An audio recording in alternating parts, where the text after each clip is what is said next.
आज हम करेंगे एक्सरसाइज 4.12। 4.12 में जो क्वेश्चन है वो टाइम एंड वर्क और पाइप एंड सिस्टम पे बेस्ड है। तो जो पहला इंपॉर्टेंट क्वेश्चन है इसका वो है क्वेश्चन नंबर 1। क्वेश्चन नंबर 1 बोल रहा है A takes 10 days less than the time taken by B to finish a piece of work. If both A and B together can finish the work in 12 days, find the time taken by B to finish the work. एक work है जो B ए से 10 दिन कम लेता है। तो let B takes कितना time लेता है वो, let B takes do the work in X days. ठीक है, हमने मान लिया कि बी को एक काम करने में एक्स दिन लगते हैं। अब क्वेश्चन में गिवन है कि ए को 10 दिन कम लगते हैं बी से, तो A will do the work, A will do the work यानी एक्स से 10 दिन कम, यानी बी से 10 दिन कम। ठीक है, अब क्वेश्चन में गिवन है कि दोनों जब मिलके काम करते हैं तो 12 दिन में ख़त्म कर देते हैं। तो अगर हम निकालें कि बी को एक काम करने में एक्स दिन लगते हैं, ठीक है, तो वो एक दिन में कितना काम कर लेगा। देखिए, कंप्लीट वर्क करने में उसे एक्स दिन लगते हैं, तो एक दिन में कितना काम कर लेगा। तो अगर हम यहाँ से निकालें एक्स डेज में, इन एक्स डेज कितना कंप्लीट हो जाता है 100%। 100% का मतलब हो गया टोटल, मतलब 1। 100% का मतलब होता है 1। देखिए 100%, अगर इसको परसेंटेज हटाएंगे तो अपॉन में 100 लगा देंगे, इसका मतलब 1 मतलब होता है कंप्लीट वर्क। तो जहाँ जहाँ मैं लिखूंगा 1, इसका मतलब वो कंप्लीट वर्क। एक्स डेज मतलब कंप्लीट वर्क। 1 डे मतलब अगर एक्स दिन में वो एक काम करता है तो एक दिन में कितना काम करेगा 1/x। तो ये हो गया 1/x वर्क करेगा। ठीक है, ये तो हो गई बात बी की। किसकी बात हुई, बी की। अब ए की बात करते हैं, तो इन x + 3 days बी ए कितना काम करता है, ए भी कंप्लीट वर्क कर लेता है x + 3 days में।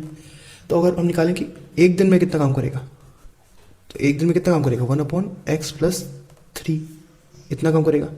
ये हो गया ए का काम एक दिन में। ठीक है, तो अगर हम दोनों को कामों को मिला दें पूरे दिन, तो देखते हैं कि एक दिन में ये दोनों मिलके कितना काम करते हैं। तो इन 1 day if both work together, तो कितना काम कर लेंगे। तो हम बना सकते हैं कि 1/x, अच्छा यहाँ पर x - 10 है, x - 10, तो यहाँ पर x - 10 आएगा। ये x + 3 नहीं है, यहाँ x - 10 आएगा। x - 10 डेज में वो पूरा कंप्लीट काम कर देते हैं। हमने x - 10 लिखा था ना, x - 10 डेज में कंप्लीट वर्क करता है, तो एक दिन में वो x - 10 वर्क करेगा। ठीक है, अब यहाँ पर अगर हम निकालें कि एक दिन में दोनों मिलकर कितने काम करते हैं, a भी काम कर रहा है साथ में b भी काम कर रहा है, तो a + b यानी 1/x + 1/x + x - 10, ये दोनों मिलकर काम कर रहे हैं।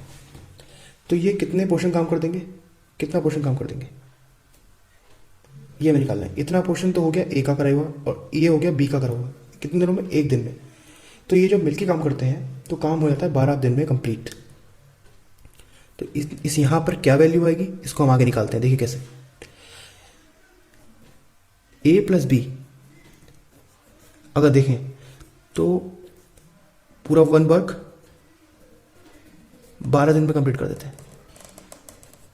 ठीक है, मतलब क्या हुआ 12 दिन में 1 वर्क कंप्लीट कर देते हैं। इसको मैंने रिवर्स करके लिख दिया, तो वो एक दिन में कितना काम कर लेंगे 1/12 वर्क कर लेंगे।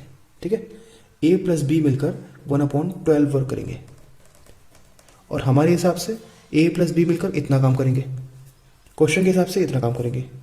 तो दोनों इक्वल हुए, क्योंकि हमने निकाला है कि वो दोनों मिलकर इतना काम करते हैं, क्वेश्चन में गिवन है कि वो दोनों एक दिन में इतना काम करते हैं, तो इन दोनों को इक्वल कर देते हैं। तो ये हो जाएगा 1/x + 1/x - 10 = 1/12। समझ में आई बात। देखिए क्वेश्चन में गिवन था कि बी एक काम को करने में ए से 10 दिन कम लेता है, इसका ज़्यादा लेता है, ए कम लेता है, तो बी एक्स दिन में काम कंप्लीट करेगा, तो एक दिन में काम कंप्लीट करेगा x - 10 डेज में। अब हमने देखा कि जो बी है वो x दिन में एक काम करता है, मतलब कंप्लीट वर्क करता है, तो वो एक दिन में कितना काम करेगा, 1/x। ऐसे ही x माइनस 10 डेज में a जो है वो 1 वर्क करता है, तो 1 डे में कितना काम करेगा, 1/x माइनस 10। अगर दोनों निकालें तो दोनों कितना काम करेंगे, एक दिन में एक इतना और इतना, दोनों को ऐड कर दिया। क्वेश्चन में गिवन है कि वो जो दोनों मिलकर काम करते हैं वो 12 दिन में कंप्लीट कर देते हैं, मतलब वो 12 दिन में 1 वर्क करते हैं, तो एक दिन में कितना वर्क करेंगे, 1/12। क्वेश्चन में गिवन है कि वो एक दिन में 1/12 वर्क करते हैं और हमने निकाला है कि वो एक दिन में इतना काम करेंगे, तो ये दोनों चीज़ें इक्वल हुई, तो इससे हमने ये क्वेश्चन फाइंड आउट कर लिया। अब इससे हम एक्स की वैल्यू निकालेंगे। एक्स की वैल्यू कैसे निकालेंगे, इसको सॉल्व करेंगे। जब सॉल्व करेंगे तो एक्स की एक वैल्यू आएगी, यहाँ से जो इक्वेशन बनेगी मैं डायरेक्ट कर रहा हूँ यहाँ पे, x² minus 34x plus 120 equals to 0। इस तरह से इक्वेशन बन जाएगी। जब इस तरह से इक्वेशन बन जाएगी तो हम इसे सॉल्व करेंगे, तो x की क्या वैल्यू आएगी वो भी मैं यहाँ डायरेक्ट लेता हूँ। यहाँ के इसके दो फैक्टर्स आ जाएंगे, तो होगा x माइनस 4 और दूसरा होगा x माइनस 30 इक्वल्स टू 0। तो x की यहाँ दो वैल्यू आएंगी, या तो x 4 होगा और x 30 होगा। x 4 होना पॉसिबल नहीं है। क्यों नहीं है पॉसिबल, क्योंकि अगर हम देखें यहाँ पर क्वेश्चन में गिवन है कि a जो है वो 10 दिन कम लेता है, तो इसमें से 10 दिन माइनस हो ही नहीं सकते, इसलिए ये आंसर है। क्योंकि क्वेश्चन में गिवन है ना कि b तो x डेज लेता है और a x माइनस 10 डेज लेता है, तो अगर b 4 दिन लेगा तो a क्या लेगा, 4 माइनस 10, 4 माइनस 10 हो नहीं सकता, इसलिए हम 30 लेंगे। 4 को इनवैलिड कर देंगे, ये पॉसिबल नहीं है। x इक्वल्स टू 30 है, मतलब क्या हुआ कि b जो है b टेक्स 30 डेज। अगर ये अकेला काम करेगा तो 30 दिन में काम कंप्लीट कर देगा, और a will take x minus 10 days, मतलब 30 minus 10 days equals to 20 days to complete the work. तो ये दूसरा आंसर हो गया, मतलब a को उस काम को करने में 20 डेज लगेंगे और b को उस काम को करने में 30 डेज लगेंगे। ये है इसका आंसर, ठीक है। अब नेक्स्ट क्वेश्चन करते हैं। नेक्स्ट इंपॉर्टेंट क्वेश्चन है क्वेश्चन नंबर 4। ये पाइप एंड सिस्टर्न का क्वेश्चन है, पाइप एंड सिस्टर्न। इसमें लिखा है कि दो पाइप हैं, 2 pipes together can fill a tank in 11 by 1/9 minutes. मतलब दो पाइप हैं, मान लीजिए पाइप A एंड B, दो पाइप हैं, और वो दोनों पाइप एक टैंक को 11 से ही 1/9 मिनट्स में फिल कर देते हैं। 11 से ही 1/9 मिनट्स, तो इसको हम सॉल्व करें तो आएगा 100/9 मिनट्स। कितना टाइम लेते हैं वो एक टैंक को फिल करने में, ठीक है। अगर if one pipe takes 5 minutes more than the other to fill the tank completely, find the time in which each pipe would fill the tank separately. मतलब हमें पूछा गया कि ये कितना टाइम लगेगा और ये कितना टाइम लगेगा जब ये अकेले अकेले काम करते हैं। एक साथ काम करते हैं तो इतना टाइम लेते हैं, अकेले अकेले काम करेंगे तो कितना टाइम लेंगे। और ये बात भी दी हुई कि एक पाइप जो है 5 मिनट ज़्यादा लेता है दूसरे पाइप से। तो अगर मैं मान लेता हूँ कि लेट ए टेक्स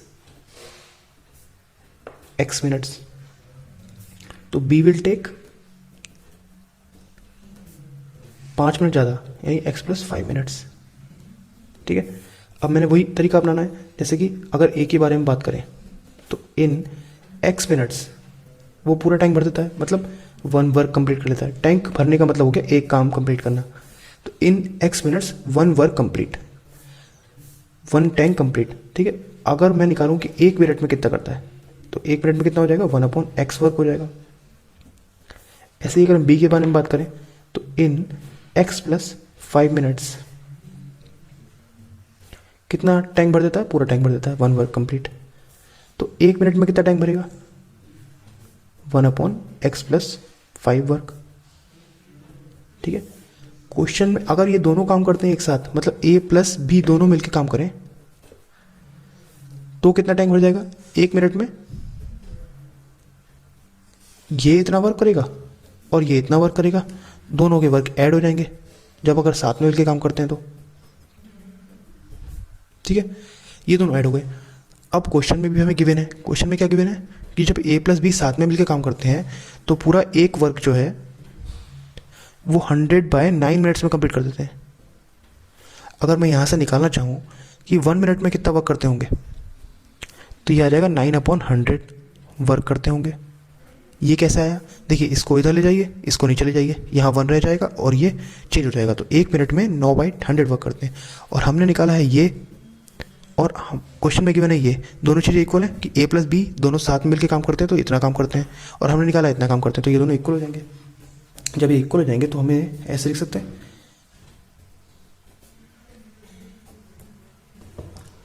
जब ये ऐसे लिख देंगे तो इनको सॉल्व करेंगे, ये सिंपल इक्वेशन बन गई है। जब इक्वेशन को हम सॉल्व करेंगे तो इस क्वेश्चन का जो आंसर आएगा इस तरह से इक्वेशन बन जाएगी कि 9x² माइनस 155x माइनस 500। ये सिंपल है इसलिए मैं बता नहीं रहा हूँ, क्योंकि ये तो सबको पता ही है कि कैसे करते हैं सॉल्व। 9x² माइनस 5x, तो इसकी जो वैल्यू आ जाएंगी, दो वैल्यूज आती हैं इनको सॉल्व करने। पहली वैल्यू आएगी x माइनस 20 और दूसरी वैल्यू आ जाएगी 9x प्लस 25। तो जब इसको सॉल्व करेंगे, इसको जीरो की इक्वल रखेंगे, तो x की वैल्यू आ जाएगी 20 और दूसरी की वैल्यू आ जाएगी माइनस 25/9। माइनस वाली वैल्यू तो हम कंसिडर करते ही नहीं है, क्योंकि टाइम है, टाइम नेगेटिव नहीं हो सकता, इसलिए ये x इक्वल टू 20 आंसर हो जाएगा। इसका मतलब ये हुआ जो हमने x माना था वो माना था कि a will take the time, तो a टेक्स x मिनट हमने माना था, तो a टेक्स 20 मिनट, और b will take the 5 minute extra, तो b विल टेक 25 मिनट। ये दोनों आंसर हो गए। यही पूछा था कि अलग अलग कितने कितने देर में बनेंगे, तो अगर a अकेले काम करेगा तो 20 मिनट्स में भर देगा और b अकेले काम करेगा तो 25 मिनट्स लगेंगे। अब हम करेंगे एक्सरसाइज 4.13, क्योंकि 4.12 में जितने भी क्वेश्चन थे, टाइम एंड वर्क का भी मैंने एक सैम्पल क्वेश्चन करा दिया आपको, और पाइपलाइन सिस्टम का भी एक सैम्पल क्वेश्चन करा दिया है। तो जितने भी इंपॉर्टेंट क्वेश्चन थे उसके हो गए। अब 4.13 करते हैं। इसमें मिसलेनियस क्वेश्चन है, सारा मिक्स है इसमें। तो इसमें जो इंपॉर्टेंट क्वेश्चन है वो है क्वेश्चन नंबर 5। क्वेश्चन नंबर 5 है कि if the list price of a toy is reduced by 2 rupees, a person can buy 2 more toys for 360 rupees, find the original price of the toy. तो जैसा कि question में given है कि list price जो है वो हमने 2 रुपीज रिड्यूस कर दिया है। तो पहले लिस्ट प्राइस क्या था, let the price of the toy be x rupees. अब रिड्यूस्ड प्राइस कितना कर दिया हमने, रिड्यूस्ड प्राइस हमने 2 रुपये कम कर दिए, तो x माइनस 2 रुपीज। ठीक है, आगे क्वेश्चन में लिखा हुआ है कि वो 2 और टॉय खरीद लेगा। लिखा if the list price of toy is reduced by 2 rupees, a person can buy 2 more toys for rupees 360, find the original price.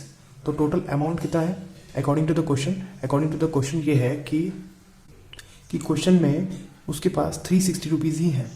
तो अगर पहले टॉय की वैल्यू थी x रुपीज़, कितने टॉय की, एक टॉय की, if one toy equals to था x रुपीज़ के, तो अगर आपके पास है 300 रुपीज़ तो आप कितने टॉय खरीद लेंगे, मतलब x रुपीज़ में 1 टॉय खरीद लिया आपने। अगर आपके पास 360 रुपीज़ होते तो आप कितने टॉय खरीदते, आप खरीदते 1/x इंटू 360 टॉयज़। इसका मतलब क्या हुआ, 360/x टॉयज़ आप खरीद पाते अगर आपके पास 360 रुपीज़ होते तो, पुराने रेट से। अब रेट हो गए कम, रेट कितने कम हुए, 2 रुपये कम हो गए। तो अब आप एक टॉय खरीद पाएंगे x माइनस 2 रुपीज़ में, लेकिन आपके पास पैसे कितने, 360 रुपीज़। तो यानी x माइनस 2 रुपीज़ में अगर आप एक टॉय खरीद पाते हैं, तो अगर आपके पास 360 रुपीज़ हुए, 360 रुपीज़ हुए, तो आप कितने टॉय खरीद पाएंगे अब इस रिड्यूस्ड प्राइस के साथ, तो आप खरीद पाएंगे 360/x माइनस 2 टॉयज़। ठीक है, पहले वाले रेट से आप खरीद पा रहे थे 360 रुपये में 360/x टॉयज़। अब जब रेट कम हो गया है तो अब आप उतने ही पैसों में 360/x माइनस 2 टॉयज़ खरीद पा रहे हैं। लेकिन क्वेश्चन में क्या गिवन है, क्वेश्चन में गिवन है कि आपने 2 और टॉयज़ खरीद लिए। इसका मतलब क्या हुआ, पैसे उतने ही थे पहले भी और अब भी, लेकिन आपने टॉयज़ 2 और खरीद लिए हैं। इसका मतलब क्या हुआ कि पहले जितने आप टॉयज़ खरीद सकते थे और अब जितने आप टॉयज़ खरीद सकते हैं उसमें 2 टॉयज़ का फ़र्क है। तो पहले आप खरीद सकते थे 360/x और अब आप खरीद सकते हैं 360/x माइनस 2, मतलब पहले आप कम खरीद सकते थे और अब आप ज़्यादा खरीद सकते हैं। तो ज़्यादा में से कम अगर डिफरेंस करेंगे तो क्वेश्चन में गिवन है कि 2 आएगा। देखिए एक बार फिर से बता रहा हूँ आपको मैं, जब क्वेश्चन में गिवन है कि पर्सन जो है रेट बढ़ने के बाद 2 टॉयज़ और खरीद पा रहा है एक्स्ट्रा, इसका मतलब ये हुआ कि हम पहले अब जो टॉयज़ खरीद पा रहे हैं जो हमारे हिसाब से है 360 रुपीज़ में, वो है 360/x माइनस 2, और जो पहले हम खरीद पा रहे थे 360/x। अगर इन दोनों का डिफरेंस निकाला जाए तो हमें 2 टॉय एक्स्ट्रा मिलते हैं। ये थोड़ा टफ कॉन्सेप्ट है, तो इसलिए मैं दोबारा से एक बार रिपीट कर रहा हूँ, तीसरी बार, कि पहले हम इतने टॉयज़ खरीद पा रहे थे अगर हमारे पास 360 रुपीज़ हों तो, और अब हम इतने टॉयज़ खरीद पा रहे हैं क्योंकि रेट कम हो गए। अब जब रेट कम हो गए तो हम जाहिर सी बात है कि इस रेट में हम ज़्यादा टॉयज़ खरीद पा रहे होंगे क्योंकि रेट कम हो चुके हैं, और पहले हम कम टॉयज़ खरीद पा रहे थे।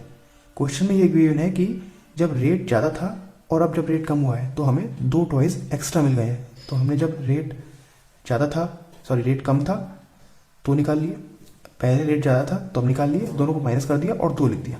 ठीक है, तो ये हो गया 2 टॉयज, इन दोनों में 2 टॉयज का फर्क आ गया। अब इसको सॉल्व कर लेंगे। जब इसको सॉल्व करेंगे तो इक्वेशन, इसको सॉल्व करना सबको पता ही है, इसको मैं बता देता हूँ एक मिनट कि क्या इक्वेशन बनेगी। इक्वेशन बनेगी X square minus 2x minus 360 equals to 0। इसको जब सॉल्व कर लेंगे, सॉल्व करने के बाद आएगा x minus 2 20 and x plus 18। ये सॉल्व करना भी सिंपल है, मैंने पिछली एक्सरसाइज में बता रखा है, पिछली वीडियोस में बता रखा है कि कैसे सॉल्व करते हैं इसको। पहले वीडियोस देखिए, आपको पता चल जाएगा इसको सॉल्व कैसे करते हैं। तो x माइनस 20 को अगर आप 0 रखेंगे तो आएगा x इक्वल्स टू 20, और x प्लस 18 को जब 0 रखेंगे तो आएगा x इक्वल्स टू माइनस 18। तो माइनस वैल्यू तो हम लेंगे नहीं, क्योंकि रुपीज़ तो माइनस में हो नहीं सकते। तो x की वैल्यू हो गई 20। तो जो पहले प्राइस था टॉय का, प्राइस ऑफ द टॉय, वो था ₹20, एक टॉय का। क्वेश्चन में भी हमसे शायद यही पूछा है, हाँ, प्राइस ऑफ ईच टॉय, एक टॉय का रेट पूछा है, लेकिन बाद में इन्होंने 18 कर दिया था, ठीक है, वो क्वेश्चन में गिवन, लेकिन वो पूछा नहीं है। तो हम नेक्स्ट क्वेश्चन करते हैं। नेक्स्ट क्वेश्चन है, जो इंपॉर्टेंट क्वेश्चन भी है, वो है क्वेश्चन नंबर 9 क्वेश्चन है। Ninth question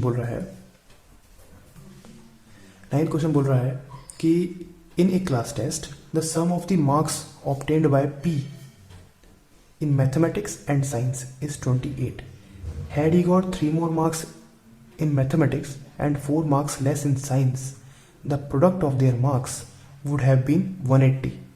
Find his marks in 2 subject. Question में ये गिवन है कि P एक नाम दिया हुआ है, P के मार्क्स जो आए हैं मैथमेटिक्स और साइंस में, वो आए हैं 28। अगर उसको 3 मार्क्स और आए होते मैथ में और 4 मार्क्स कम आए होते साइंस में, तो उन दोनों के मार्क्स का जो प्रोडक्ट होता वो 180 होता। तो उसके मार्क्स निकालिए। तो हम मान लेते हैं let marks in maths be x, और साइंस में कितने मार्क्स हो जाएंगे फिर, ठीक है, मैथ प्लस साइंस में जो मार्क्स आए हैं वो 28 हैं। अगर हमें साइंस के मार्क्स निकालने हैं तो 28 माइनस मैथ कर देंगे। तो हमने मैथ को x मान रखा है, इसका मतलब 28 माइनस x मार्क्स आए हैं उसके साइंस में। क्वेश्चन में गिवन है कि अगर उसके मार्क्स मैथ में 3 ज़्यादा होते, मैथ्स में 3 ज़्यादा होते और साइंस में 4 कम होते, तो उनका जो प्रोडक्ट है, इन दोनों का जो प्रोडक्ट है वो आता 180। सही है। तो according to the question, math में x मार्क्स आए हैं तो उससे 3 मार्क्स ज़्यादा होते, एंड साइंस में 28 माइनस x मार्क्स आए हैं तो उसमें से 4 कम होते, तो उनका प्रोडक्ट होता 180। इसको सॉल्व कर लेते हैं तो हमारे पास इक्वेशन तो आई गई है। 28 में से 4 जाएंगे तो 24 माइनस एक्स इक्वल्स टू 180। जब इसको क्रॉस मल्टीप्लाई करके सॉल्व करेंगे तो हमारे पास जो इक्वेशन आ जाएगी वो आएगी X square minus 21x plus 108 equals to 0। तो जैसे सभी से सॉल्व करेंगे तो वैल्यू आएगी x माइनस 9 और x माइनस 12 इक्वल्स टू 0। इसके 2 आंसर आएंगे, या आइदर x इक्वल्स टू 9 और 12। अगर x इक्वल्स टू 9 है तो मैथ के मार्क्स हो जाएंगे 9 एंड साइंस के मार्क्स हो जाएंगे 28 माइनस 9 विच इज 28 माइनस 9 19। अगर x की वैल्यू 12 है तो मैथ के मार्क्स हो जाएंगे 12 और साइंस के मार्क्स हो जाएंगे 28 माइनस 12 विच इज 16। दोनों यहाँ से ठीक है, 9 एंड 19 एंड 12 एंड 16, ठीक है। तो ये हो गया क्वेश्चन। 4.3 एक्सरसाइज में जितने भी क्वेश्चंस थे मैंने आपको करा दिए, जो इंपॉर्टेंट थे, जो कि पहले CBSE बोर्ड्स में आ चुके हैं। और अब ये क्वाड्रेटिक इक्वेशन की पूरी चैप्टर की सीरीज कंप्लीट हो चुकी है। 4.13 लास्ट एक्सरसाइज थी, ये भी कंप्लीट हो चुकी है। अब हम करेंगे अगली एक्सरसाइज में अर्थमेटिक प्रोग्रेशन। तो थैंक यू। और इससे रिलेटेड अगर कोई भी क्वेरी हो तो आप कमेंट में पूछ सकते हैं, ठीक है। Thank you.